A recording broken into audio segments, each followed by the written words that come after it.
journey, we will try to see whether our current, practice or what we are doing are really leading us to the idea of learning. Okay? Because whether we like it or not, that is the major, objective of any educational activity, and that is to ensure learning, isn't it?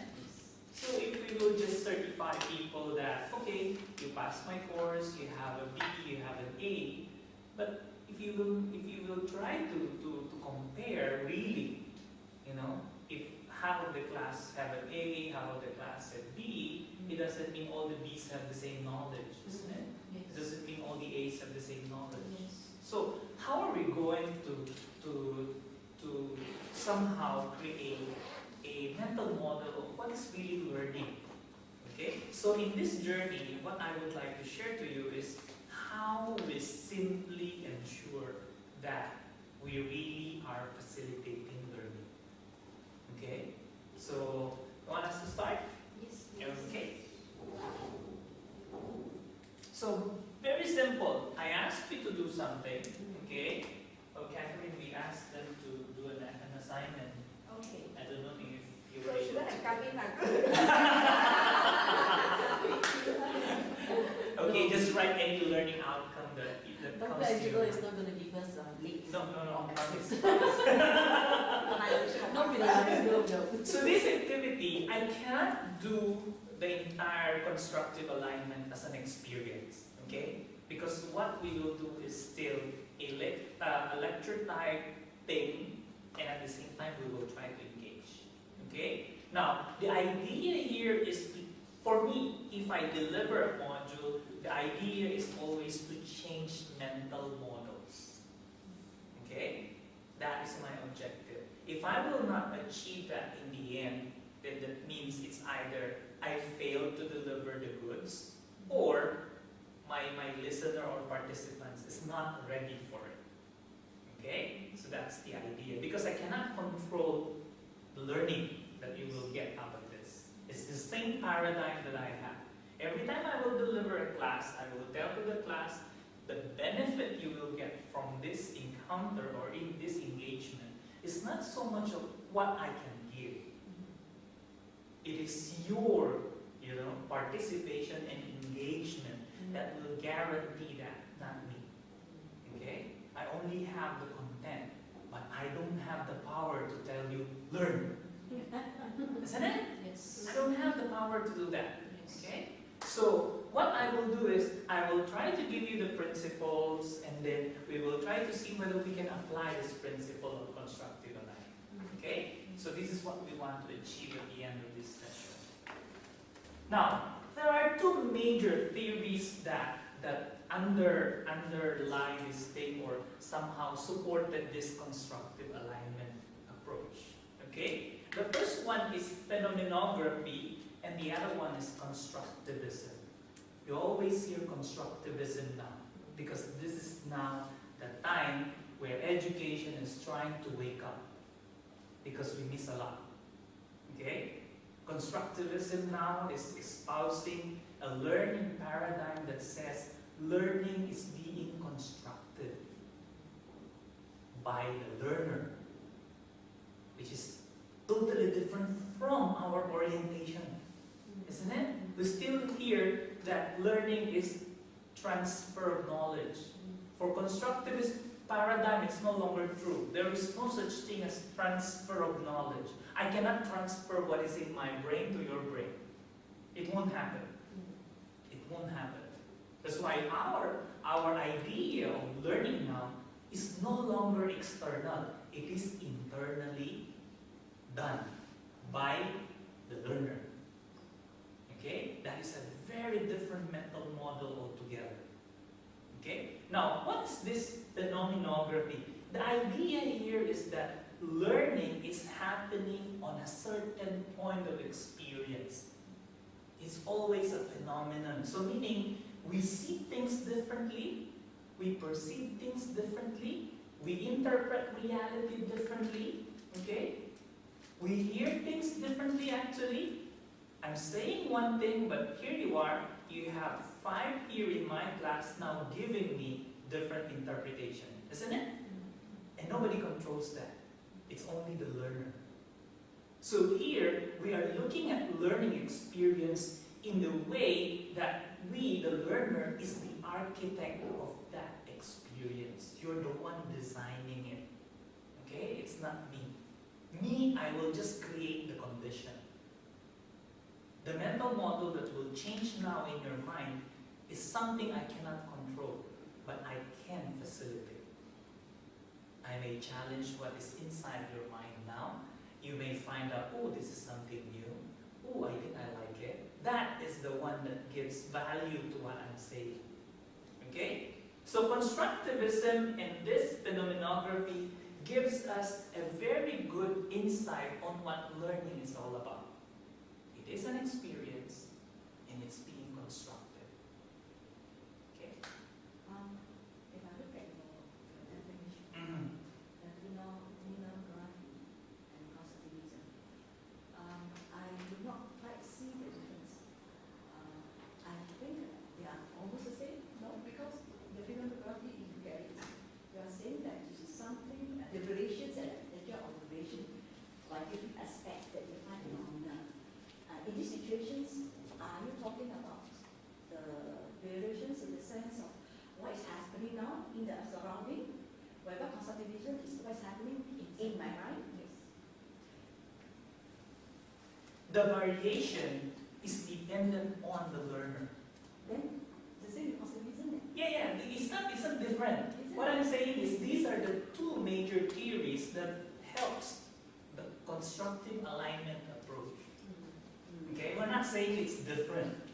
These are contributory. These two ideas that came out are contributories to the understanding of what learning is now. Okay? What phenomenography is telling is it is an experience.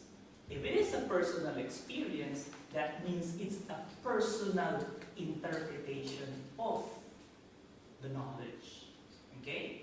Nobody can force you to believe something unless you say, I like it. Okay? Unless the learner says, oh, that's nice.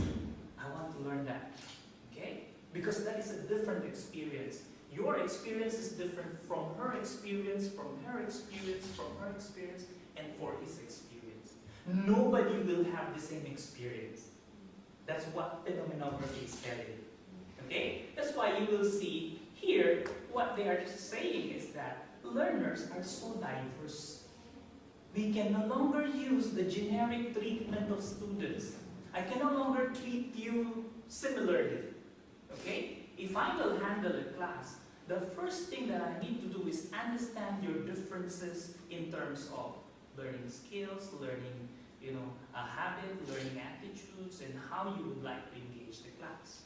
Okay? And how fast others and how slow others will cope up with my class. That is catering to the personal experience. Constructivism is how you understand the world around you. Okay? How you will reconstruct that understanding, that experience. Okay? So you might say, okay, the module of Dr. A is quite vague for me. Somebody will say, I think it's okay, it's clear. Okay? So that means you're already reconstructing your own interpretation based on your prior knowledge, based on what you have before you come to class. Okay? So remember, I'm not differentiating it, I'm not contradicting these two, but these are the two theories that will help us understand teaching and learning. This is what I'm saying. Meaning is personal. Even though I give you a definition, without your experience entering into the meaning activities, it will have no value. That's why some students are just memorizing definitions. After the exam, they will not remember it again. Isn't it? Why? Because there is no experience of that definition. So there's no meaning. There's no personal meaning to it. Okay? So here, if we have this kind of idea, that means we need to see students how they interpret their realities, how they put meaning into it. Okay? That's why it's very important to touch on the personal side of the learner. You cannot dichotomize it. Okay? Next, learning is a way of interacting. This is what the phenomenography is telling. It must be experienced. Learning is seen in the value of social interaction and in the interaction of the reality. That's the idea. Okay? Without it, it will remain an information. It will never be a knowledge. Okay? Remember that. Without the personal and the interacting value of learning, it will be very difficult to see learning in the long-term memory. It will always be in the short-term memory. So if you're giving them exams, more likely the information they will give you are only in the short-term memory. After the exam, it will vanish. It's done. No more exam, no? Because they tend to regurgitate what Yes, teach them. Then that's after true. that, once everything is out, that's it. That's it. I'm tired. After sleeping, no more, isn't it? Yes. So that's the idea, you know? Because there is nothing inside. It's not personalized. Okay? Now let's see how Prof. John Biggs introduced this thing. The theory states simply that learners' actions define what is learned and that the knowledge is actively constructed by the individual. What do you get out of this simple theory of John Biggs? What is he telling us? As they learn, they define, they make their own meanings, and once the meaning is made, they internalize it, and that's how they interact with the people, with the environment around them. What is the implication of this? What is the challenge being posed by the constructivist perspective? Students take responsibility. In the learning, They have the responsibility. the And if we say they outcome have the responsibility, then where is my responsibility as a teacher and as a lecturer? You actually help them to you actually facilitate. facilitate, You yeah. actually Give them guidance. Yes. But still, it's a gray area because the constructivist perspective is challenging the norm. Remember, the prevailing practice, whereby teachers are oriented to think learning as something transferable. You know, isn't it? That's the problem.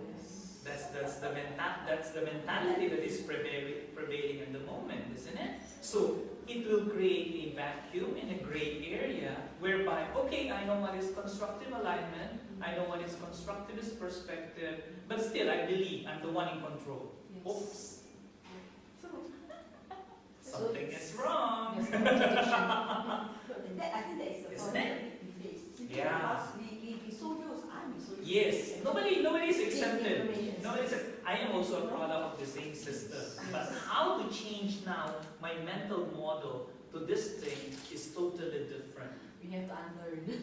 We need to unlearn and we need to personalize our understanding. Yes. Unless we convince ourselves that this is learning, then it will not push through. It will not grow, it will not progress.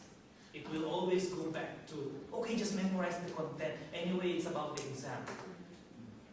I think more important is they must see the meaning of what they are doing. But even that, so the problem is that the examination is such that they need to pass, they need to do well. Yeah. You know, That's the mentality that's killing the initiative. Yeah. Because it's learning for the exam. It's not learning for learning's sake. Isn't it? One example is because I'm teaching one subject that's called creative and feature writing for the media. Okay, so I just set them a second assignment which they're supposed to do a profile or an obituary. So they're supposed to do research and all that. And I have this Facebook group and they give the feedback to me as saying, yes, I enjoy doing this assignment. I say, so I want you to enjoy doing that